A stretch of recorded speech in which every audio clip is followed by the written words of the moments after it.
Hey guys, so this season, once again, we are going to be doing another one of these longer God rank grind videos. Again, about like a quarter to a third of the video is going to be commentated, and the rest is just going to be pure gameplay for you guys to enjoy.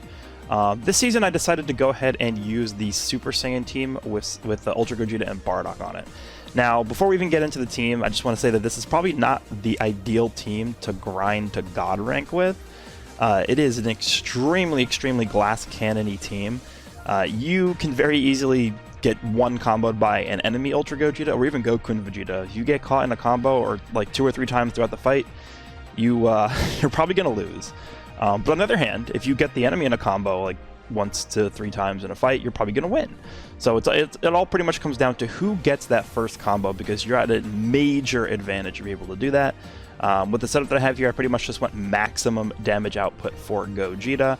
I am using the Purple Revive Gohan as well, just because we need to have some kind of Rising Rush sort of control here on the team. The only thing I will say about this team as well is that this is like, if you fight against somebody who knows what they're doing with Super Saiyan 4 Gogeta, you're going to have a very tough time winning. He is the one major weakness of this team. Now, if you're coming off of a Bardock switch and have a green card with Ultra Gogeta can straight up kill Super Saiyan 4 Gogeta, because you can't cover change against him with his green card active. And the amount of damage Ultra Gogeta is able to do with those crits from Bardock on this setup, remember, he's also getting double Zenkai buff, plus we have the Super Vegeta Z ability giving additional critical damage. Literally, there's no character in the game, I don't think, that can like withstand Ultra Gogeta's wrath once he switches off of Bardock with all the crits and stuff going on here. I even fought against the Super 17 at one point, who is like one of the most hard to kill green units in the game, and Gogeta was just tearing through him like he was nothing. So yeah, the damage on this team I think is probably the highest on any team I've ever used in my entire time playing this game with Gogeta. But yeah, it's kind of like a very risky team to use. What I think I would recommend people do if they want to try this out is use Super Saiyans until you get to around rank 66 or 67, and then I'd probably recommend switching to more of a higher win percentage team like Future, or maybe, I guess, if you want to do Mono Purple, that's probably a higher win rate team than this. Just more consistent, right? Because honestly, Bardock is good, but he himself is not really going to be doing that much damage on this team. He's more so just there as like an engine to fuel Ultra Gogeta's damage. And then Purple Gohan is there as a defensive option. He's not really going to be doing that much damage himself, but he's really your only tool that you have to defend against Super Saiyan 4 Gogeta, because without him, Super Saiyan 4 Gogeta just completely dominates his team. And then obviously, Super Saiyan 4 Gogeta does have the anti-revival mechanic, so it makes it really difficult to deal with him. But overall, I had a bunch of fun using this team. Had some ups and downs, obviously. Like I said, this is a pretty risky team to use. If you get caught in like 1 or 2 combos in the beginning of a match from like Goku and Vegeta or an enemy Ultra Gogeta, then you're going to take a lot of damage. But yeah, let's go ahead and jump into match number 1 here. This is the team I used, and yeah, let's go ahead and start the matches. Alright, so first match, we're actually up against a pretty interesting team. This is Fusion Warriors with Demon King Piccolo. I mean, Demon King Piccolo, pretty good unit in this meta, a lot of endurance running around, but should be able to be a pretty good match here. Let's see what he does here. So, I mean, again, the whole premise of this team, which you'll see throughout the entire video, is go into Gogeta, catch them with a combo with Gogeta, hopefully draw a green card so you don't have to worry about cover changes, and yeah, he pretty much just solos every team that we fight, right? So that's the whole premise here. Not really getting many crits to start off this match with. Wasn't able to pick up a green card either, so we didn't really have any way of dealing with the Vegeto's cover change there. But we do end up getting a combo started again with the Blast Armor. And there's our green card, a little bit too late though. There's our first crit too. You can see how much of a difference in damage we end up doing with the Blast. I always like ending the combos with Gogeta with a blue card, just so that we can reset the playing field, have time to charge up, get our hand refilled, and stuff like that. But he does end up using his main ability, Demon King Piccolo, so at this point moving forward, we have to assume he's always going to have a rush, so that's pretty much what we have to, you know, really think about when we're fighting this. Every time Demon King Piccolo uses his main ability, pretty much just assume he has a rush. I thought he was going to sidestep here, which is why I went for the blue card, but he actually ended up going full screen with the Blast Armor there, so Gohan's going to be able to take a little bit of damage here, but I think he should be able to live this. I did end up going a little bit more defensive with Gohan, just so that he doesn't always end up dying in one combo. I go into Gogeta, pop my main, see if I can maybe catch this Vegito on the sidestep, which I do. Definitely be able to kill him in one hit with this ultimate. I'm pretty sure like an ultimate with this Gogeta, even without a crit, would probably just one-shot this Vegito from full health. So this is definitely going to kill him. How much does that do? Yeah, 2.7 million health. Okay, so I'm going to Bardock here thinking maybe he's going to rush me. He does not, but we end up catching him on a sidestep. And from this point forward, I'm going to pop my mage to get the card draw speed. And I go for the ultimate here. Now, looking back at this is probably not a great play. I probably should have just went for the blue and saved the ultimate to get my Vanish back, but I wanted to see if maybe we could just do as much damage as possible to Gogeta. End up getting a PV, and that's pretty much going to wrap up this video here, or this fight here.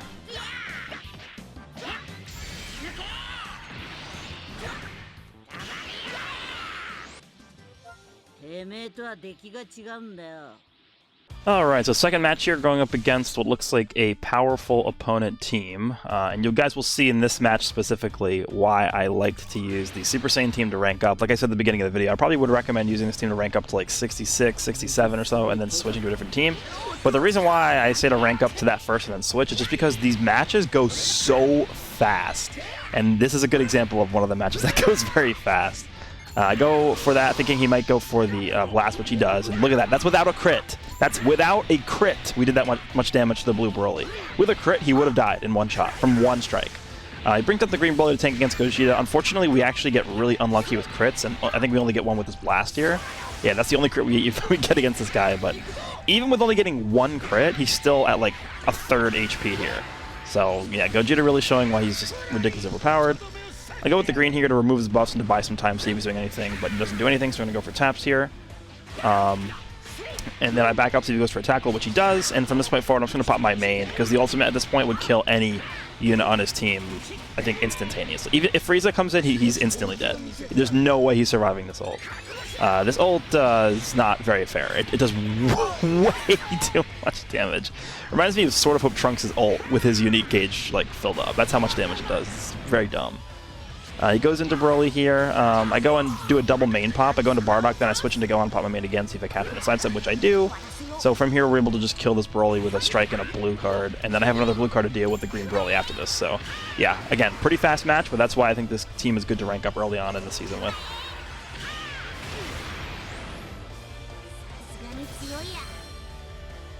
Alright, so third match of the video, we're up against a hybrid Saiyan team with Ultra Gogeta. Pretty good looking team, 14-star Gogeta, 14-star Trunks, and what is that, 11-star Future Gohan, so a lot of stars here.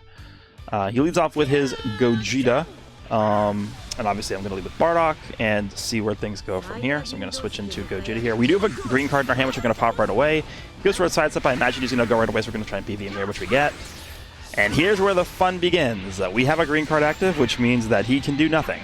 He cannot stop this freight train from mowing over his entire team. Keep in mind, this is a 14-star Trunks. This is a 11-star Gohan taking that much damage from one blast card. It's so stupid. Look at this. If I get one more combo here, I win the game. And this is exactly what I said at the beginning of the video in the intro too. Is like, as long as you get like 1 to 3 combos in with Gogeta, you're gonna win. And again, this is a team that's like almost pretty much fully 14-starred. Pop my main here because nobody can survive this ult. This nullifies endurance, so his Trunks is dead. His Future Gohan's coming in after this, so as long as we get like 1 or 2 hits on his Future Gohan, we're going to kill him as well. Remember, this ultimate allows you to nullify endurance for 30 counts after you use it. And here we go. This Gohan is dead. He can't bring in Gogeta yet, so I go right away with the strike here. Fill up my gauge once again, so that's a dead Gohan. And then I float up here, press the blue, and pretty much just solo his entire team with Gogeta off of one Bardock switch. Pretty good.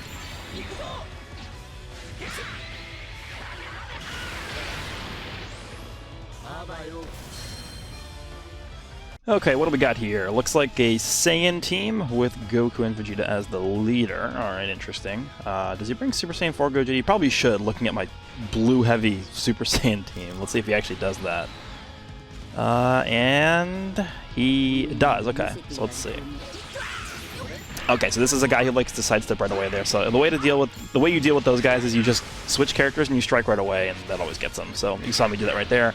I guarantee we do that at least one more time in this fight, and we get him with a combo again.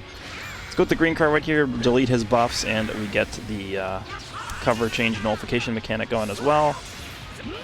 think I probably just stay in, right? No, I switched to Gohan. Okay, he goes into this Gogeta. This is like, you know, a perfect spot. He goes out right away. He knows he needs to preserve that Gogeta to deal with Gogeta. And you can see I did the same thing right there again. So he's probably not going to do that again after getting caught by that same thing twice. He's probably not going to sidestep right away anymore, hopefully.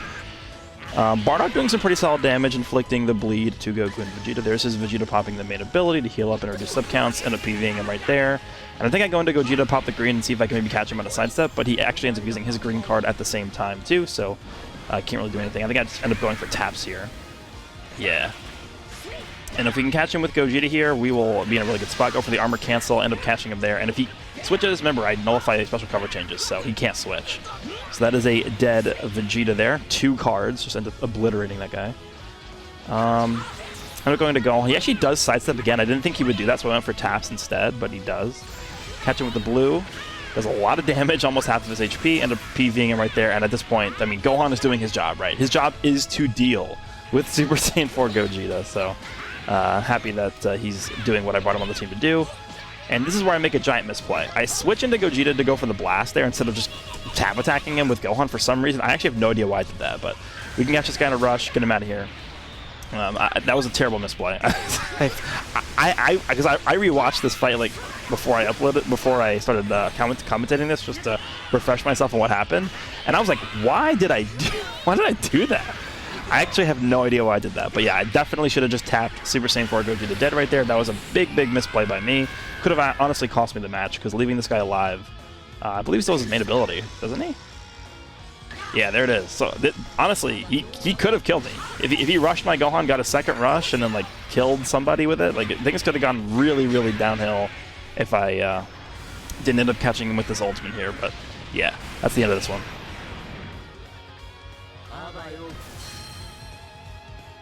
Alright, looks like we got a Super Saiyan team with Goku and Vegeta. Okay.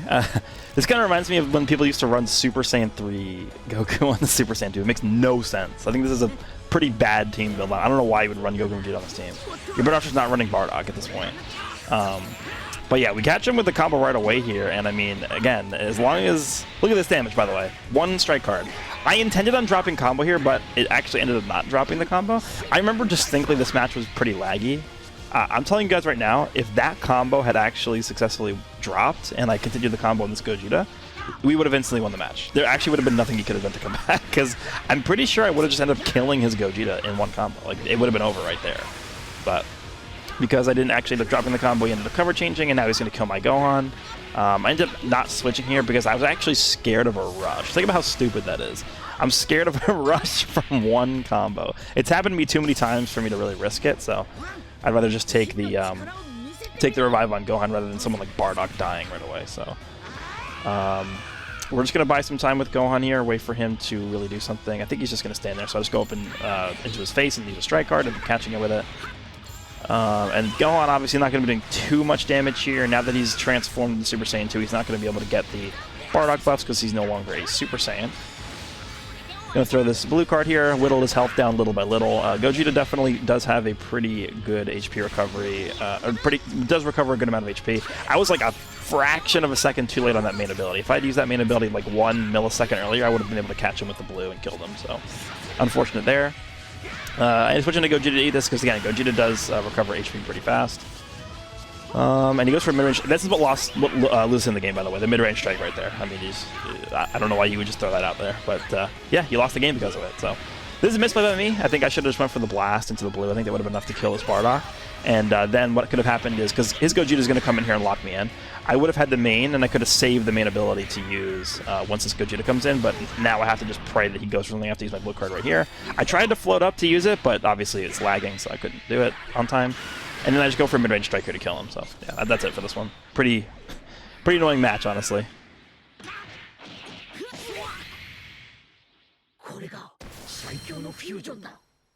Alright, next match. Looks like we're up against a...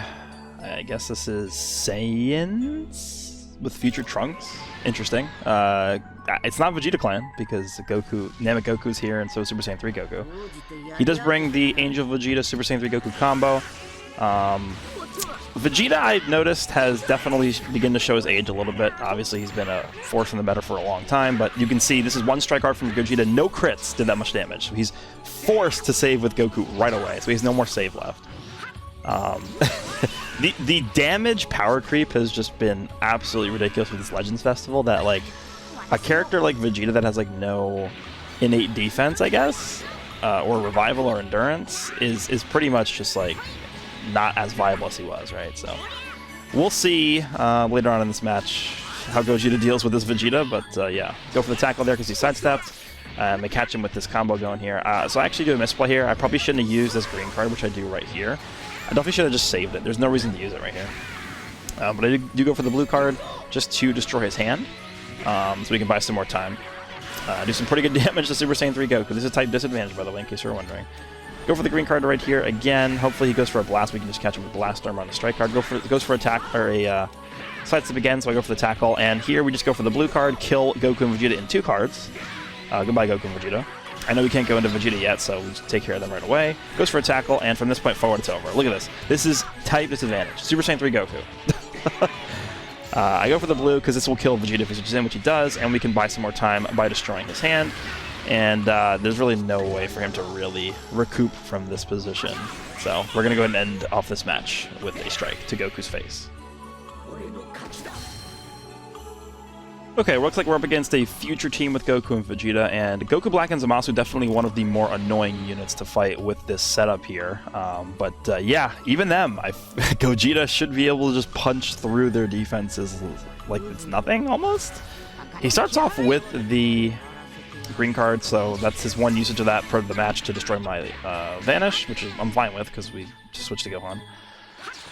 Going to Gogeta here, and if we're able to catch him in a combo, things are going to be looking pretty good. So go for this. He's going to switch, so I go for the time disruption thing on the sidestep, and that's Gohan pretty much just folded instantly. Look at that. I'm praying he doesn't go to Goku and Vegeta, but he does. I wish I had a green card there, man. So bad. Of course, we draw him right away there. See if I can maybe PV him with the sidestep here, and I think we do. Yeah, we do. So Goku and Vegeta are dead. There's no way he can survive this. Zamasu and Goku Black can't sub back in, so yeah, he's dead. It's pretty much the end of the match already, but 20 counts in. Zamasu and Goku Black could potentially kill our Gogeta, and if they do, we could still have an annoying time on our hands here.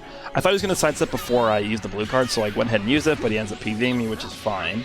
Brings in his Gohan, and I think in order for him to destroy, for him to kill my first life, he's going to have to either use his ult or rush. So I'm not really too worried here, because if he goes for the ult, we can just swap into Gogeta to eat that, right? He ends up just staying back, though, which is fine. I want to make sure I use my main ability. Remember, Gohan does provide support and healing from his main ability, so I want to make sure that that goes off before I die with him. I think I go back into Bardock here after using the green card. Now, keep in mind, Gogeta does have the ability to reduce sub count by 5 when the enemy uses a rush, and a lot of people forget about that. And that actually comes into play right here. You'll see he forgets about that, and he ends up losing the match because of it, because he goes for the rush, and he instantly loses. So, yeah, don't forget about that ability.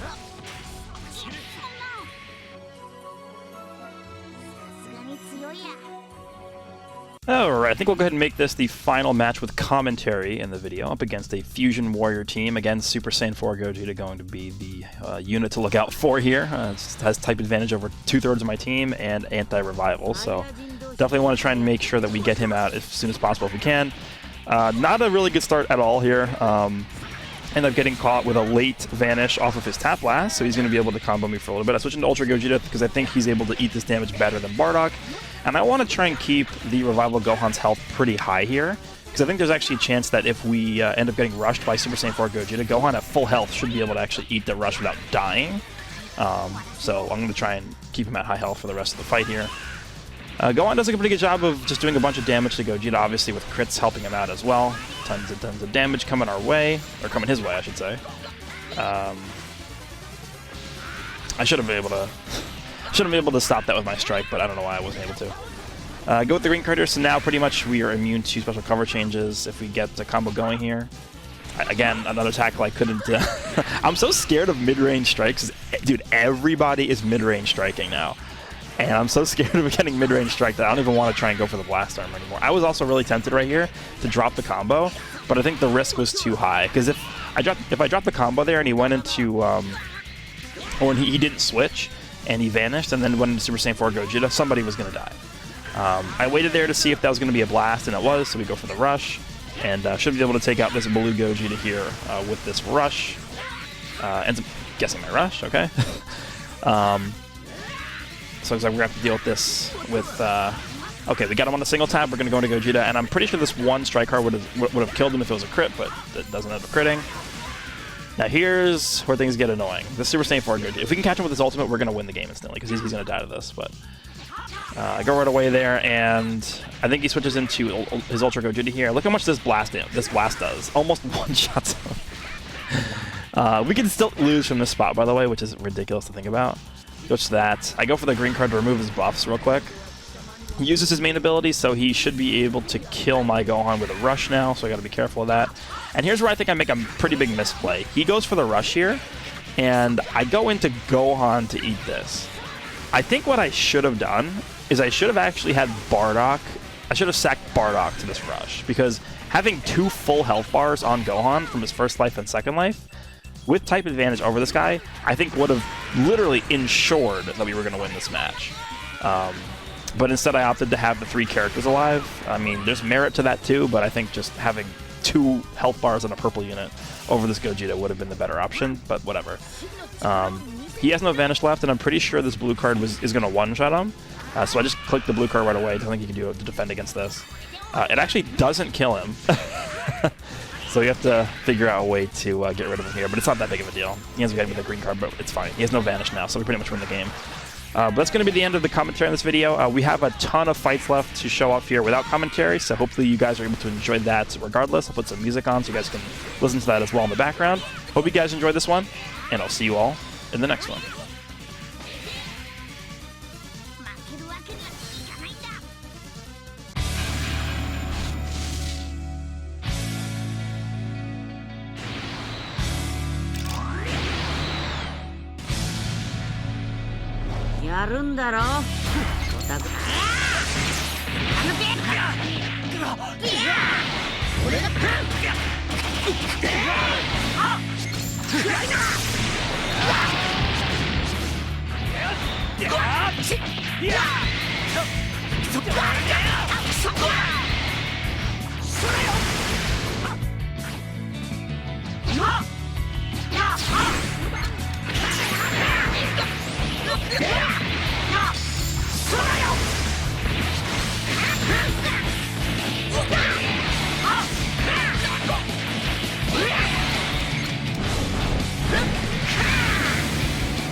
やり合うことになる。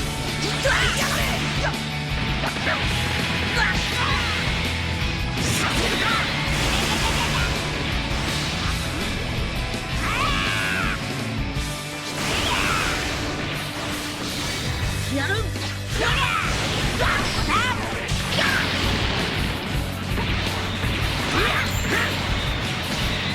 これどうした？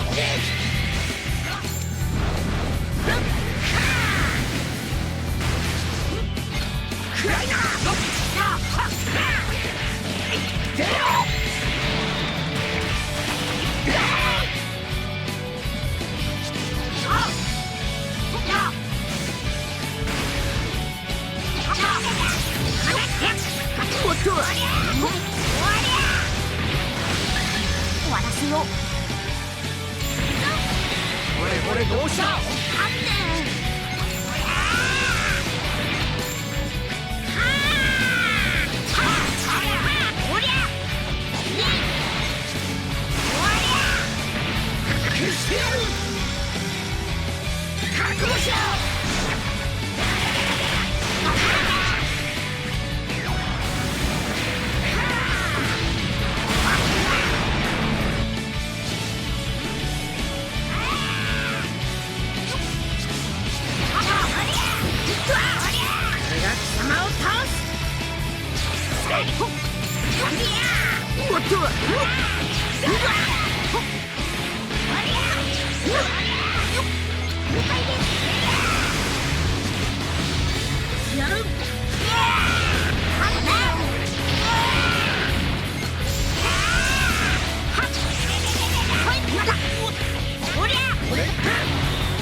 俺の勝ちだ。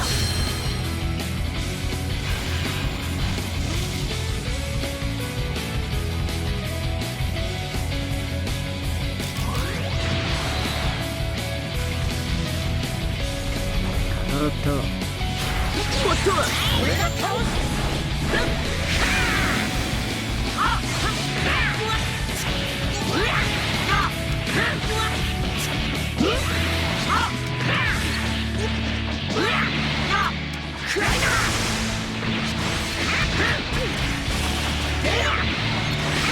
くぞ。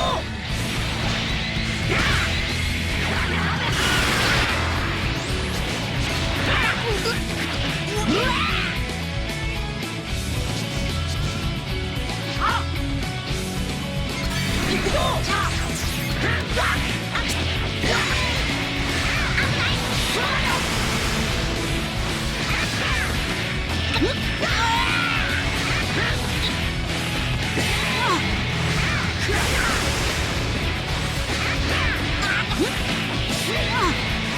行くぞ。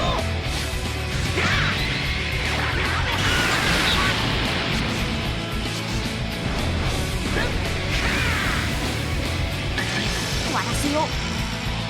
少し本気を見せてやる。覚悟しろ。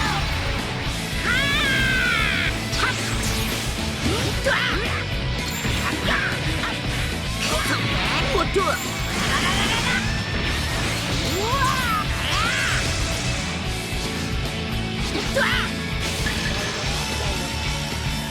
おっとおっと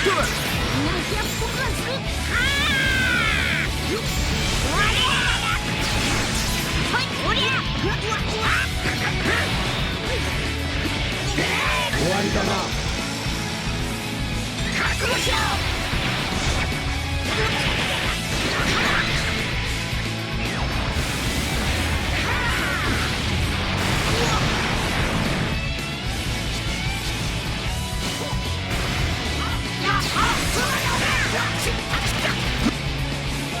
あばよ。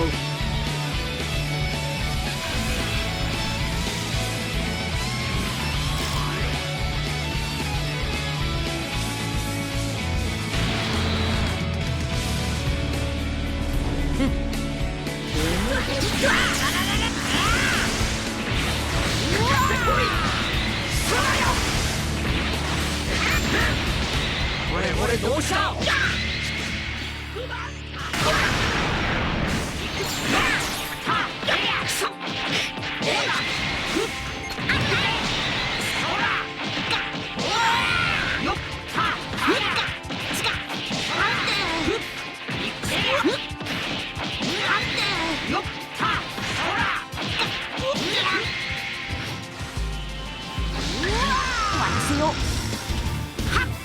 おっとはいおりゃ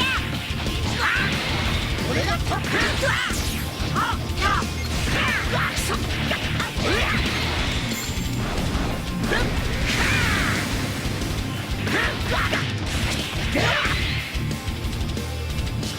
少し本気を見せてやる。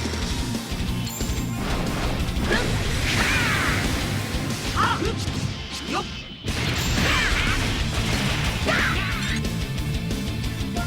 あばよ。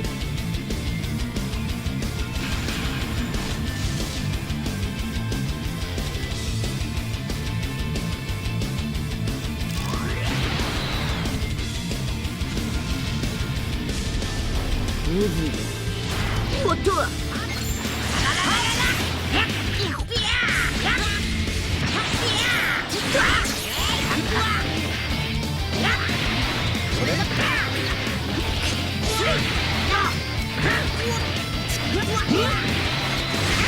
くぞ。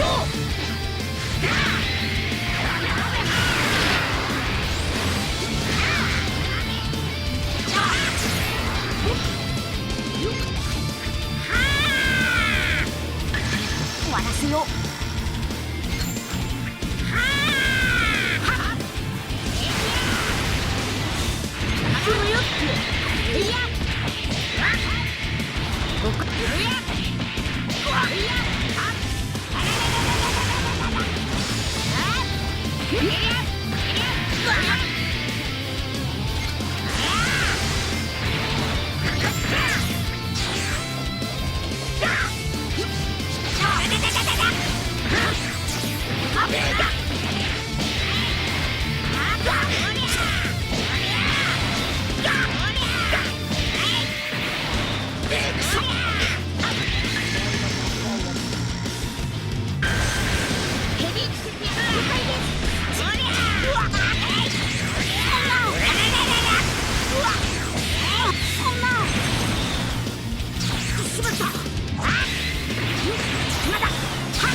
れで決着だ。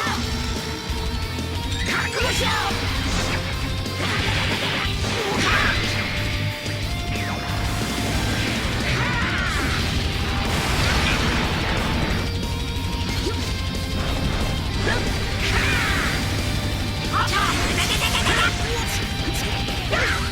行くぞ。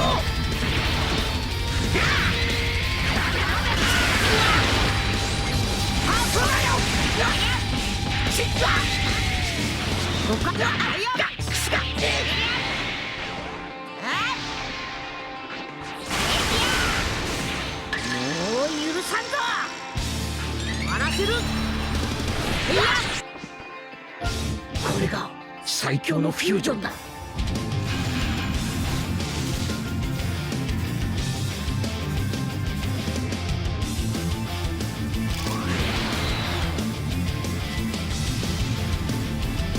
やるんだろ。おたくはいか。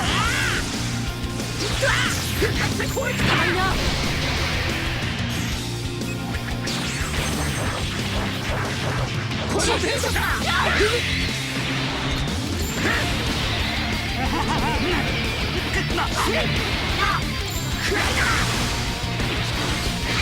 行くぞ。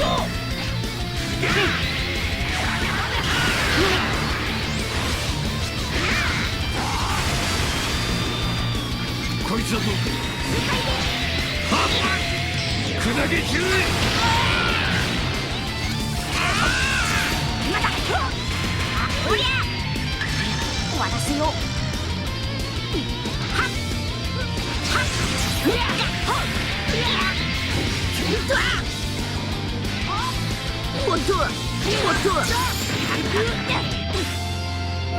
てめえとは出来が違うんだよ。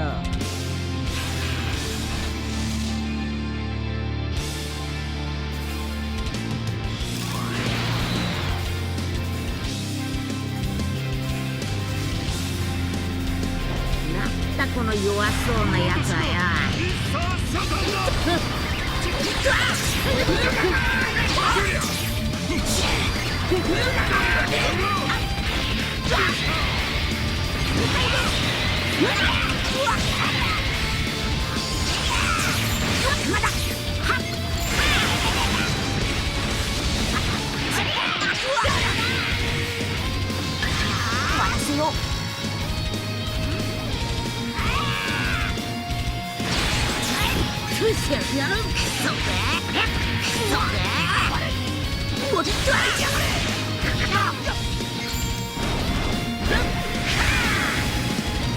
少し本気を見せてやる。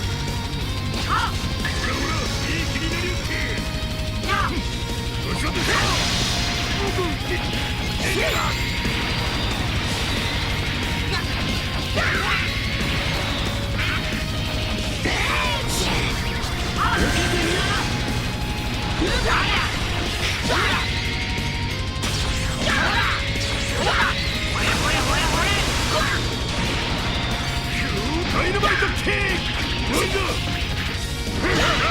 子に乗るなよ。入れるぞ。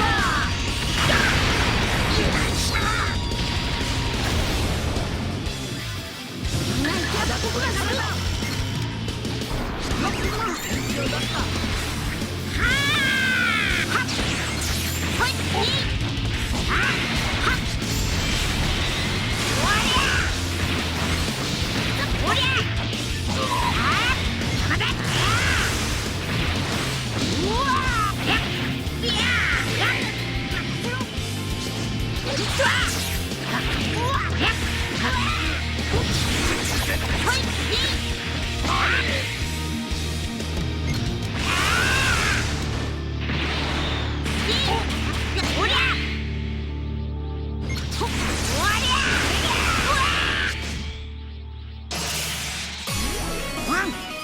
真の力を見せてみろ。父さんが助けてくれた。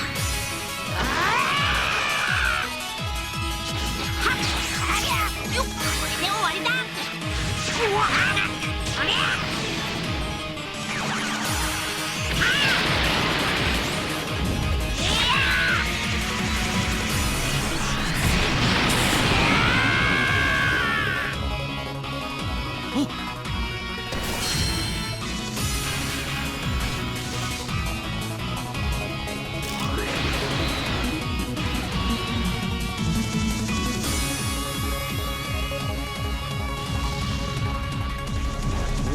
とやり合うことになるぜ。おっとやるさせるか。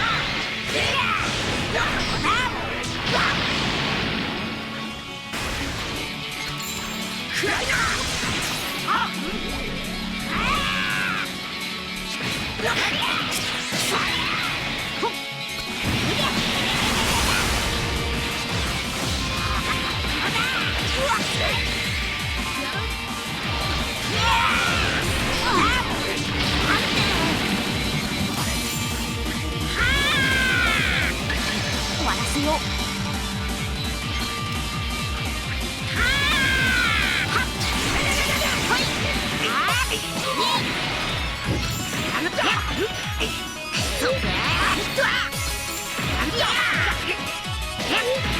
おっと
さすがに強いや。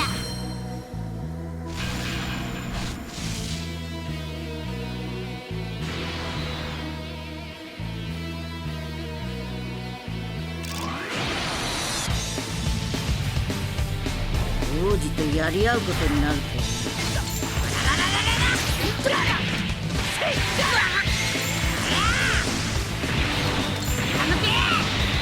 これどうした？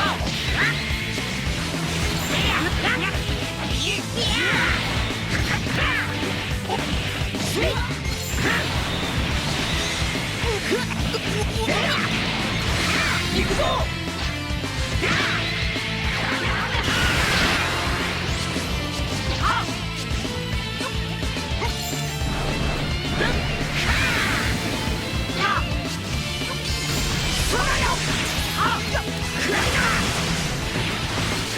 行くぞ！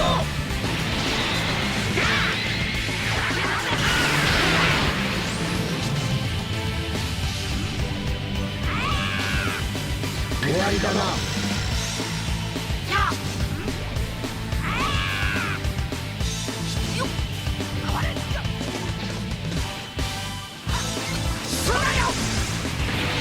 覚悟しろ！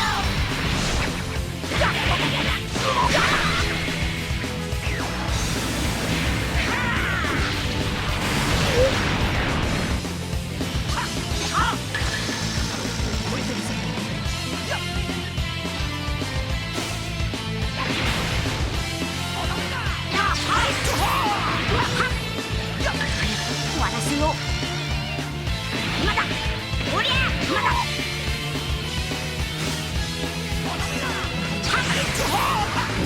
おっと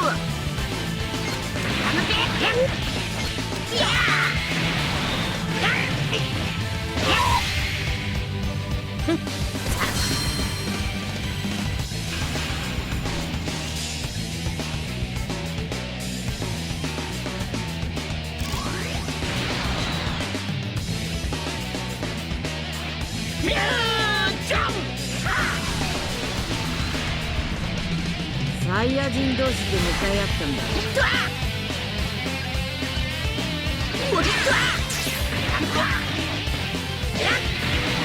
俺が勝つそうだよ。これどうした。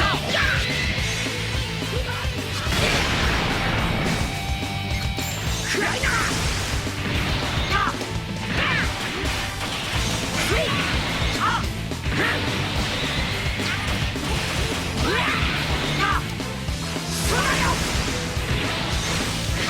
行くぞ。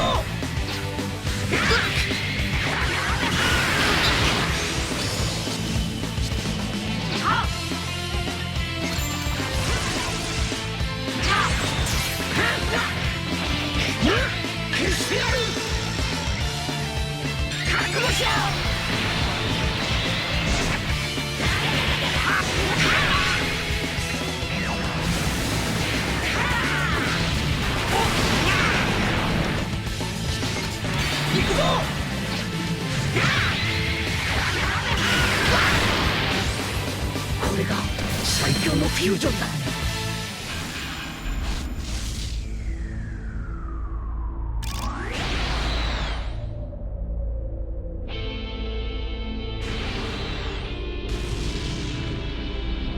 王子とやり合うことになる。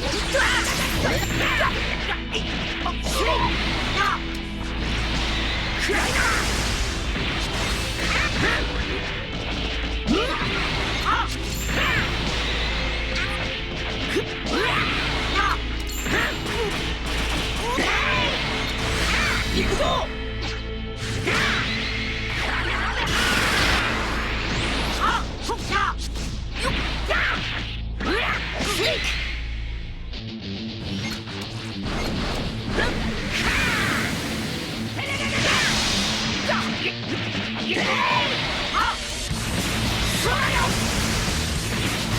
少し本気を見せてやる。覚悟しろ。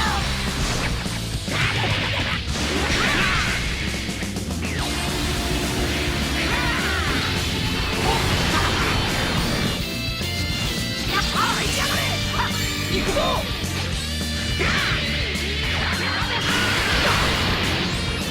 俺の勝ちだ。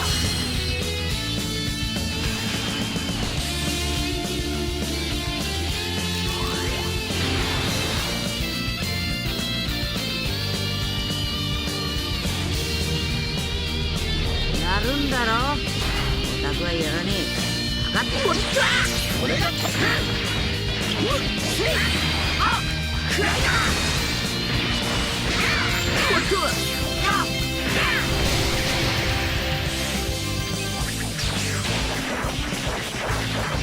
おじゃるぞ。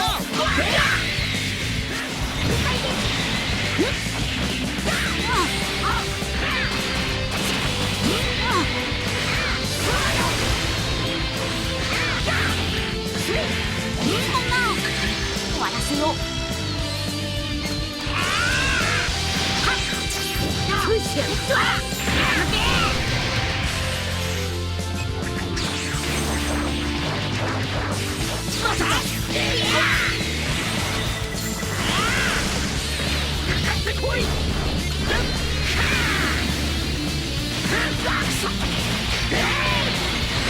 行くぞ。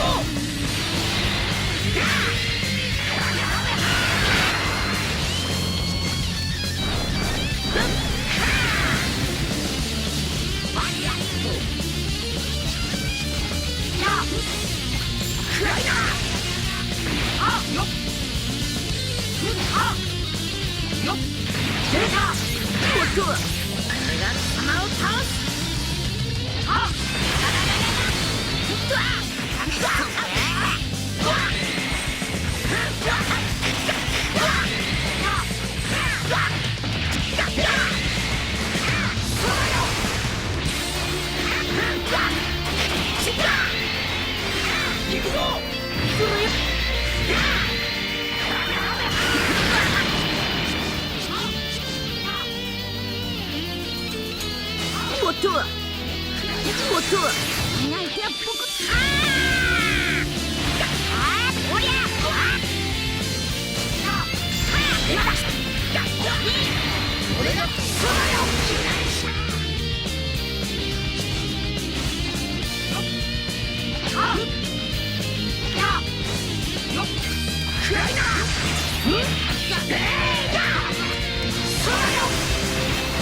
少し本気を見せてやる。これが最強のフュージョンだ。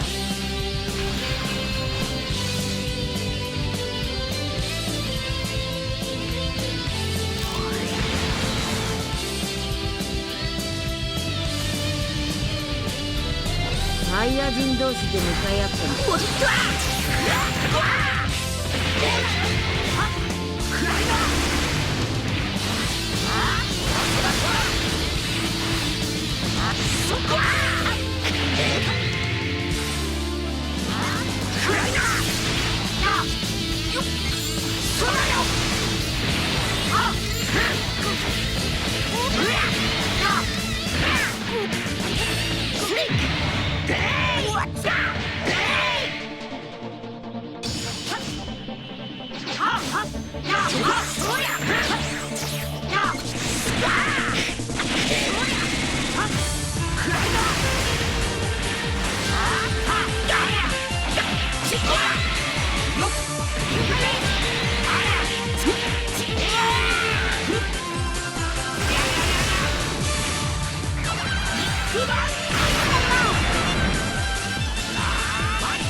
終わらせよう。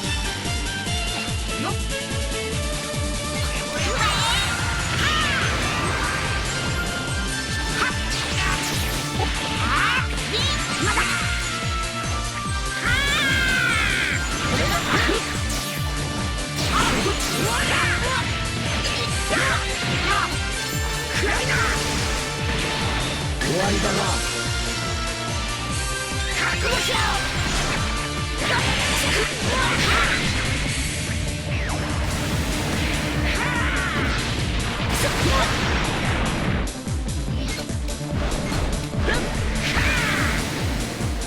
行くぞ。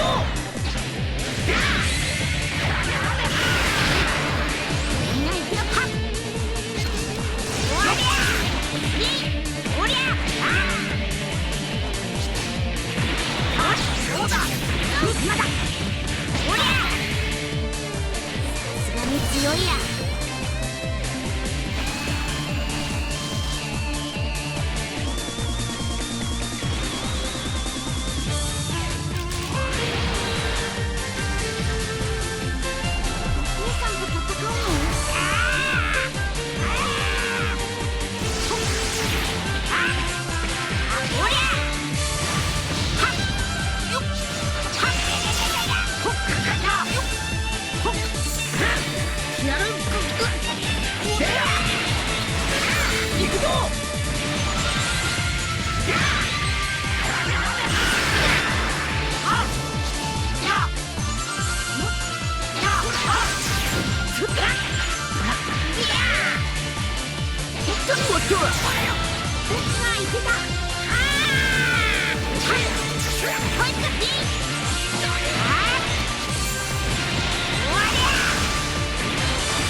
終わらせよ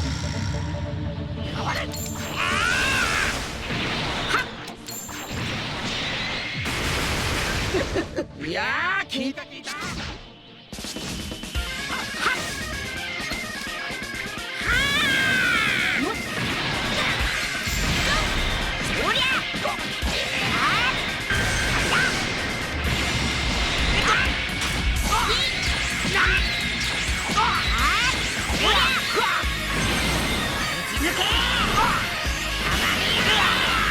行くぞ。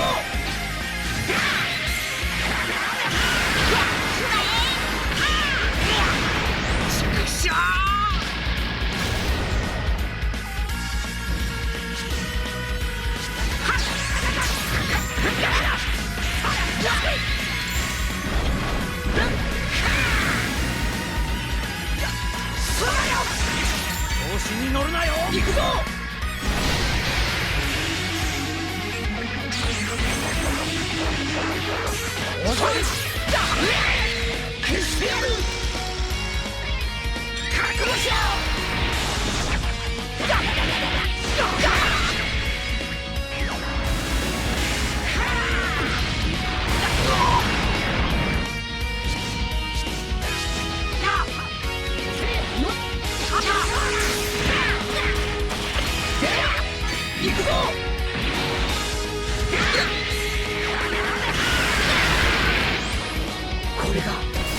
強のフュージョンだ。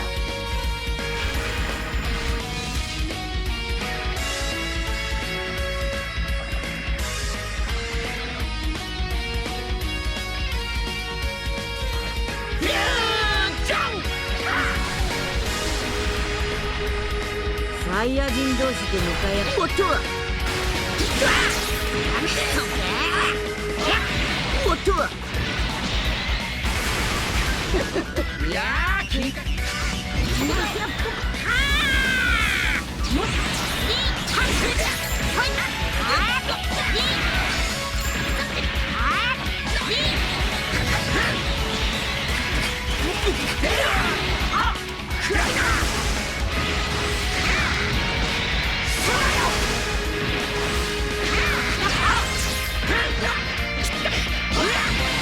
れで決着だ。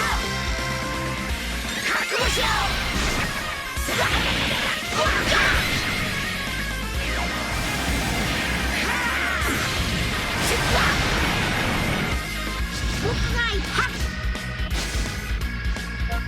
さすがに強いや。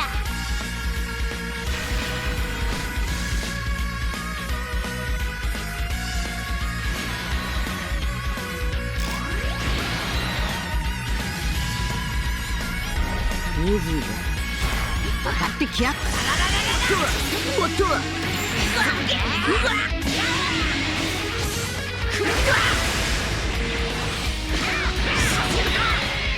シッお返しだ。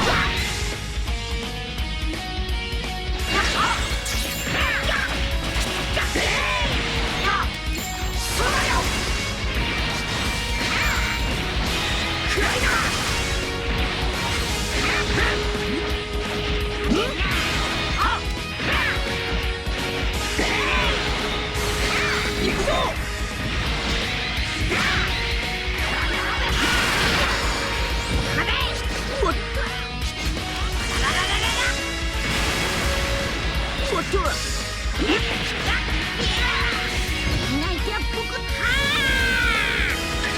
終わらせよう。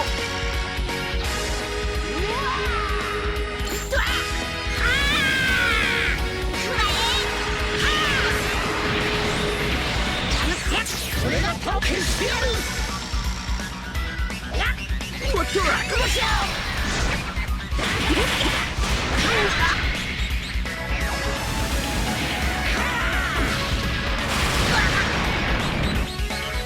終わりだな。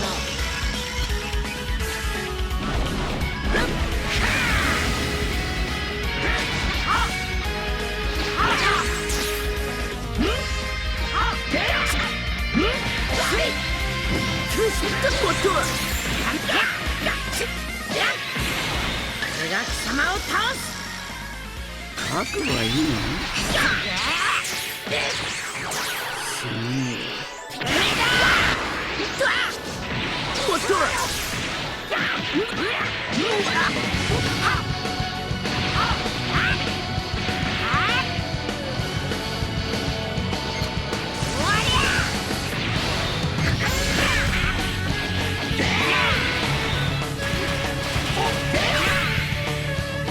これが最強のフュージョンだ。や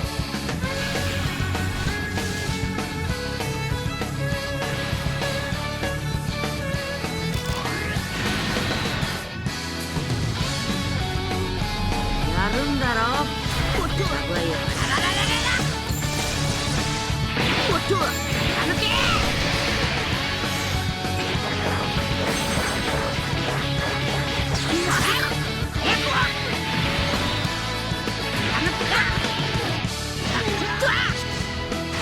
音は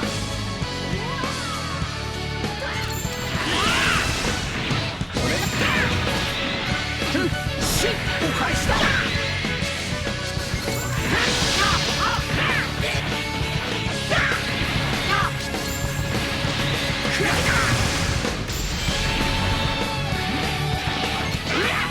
行くぞ。こ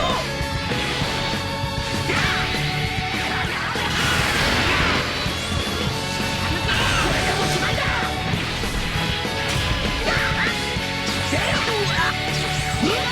行くぞ。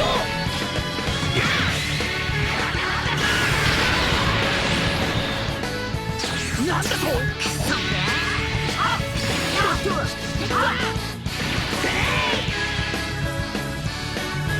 少し本気を見せてやる。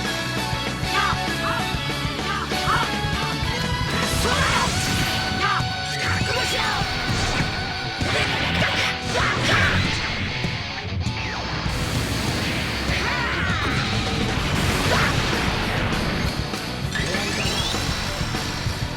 覚悟しろ。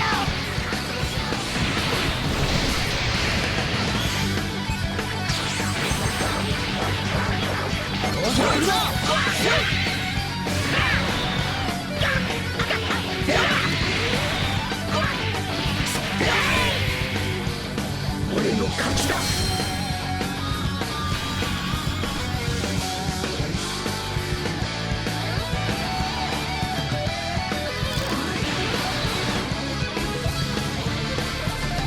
応じてやり合うことになる。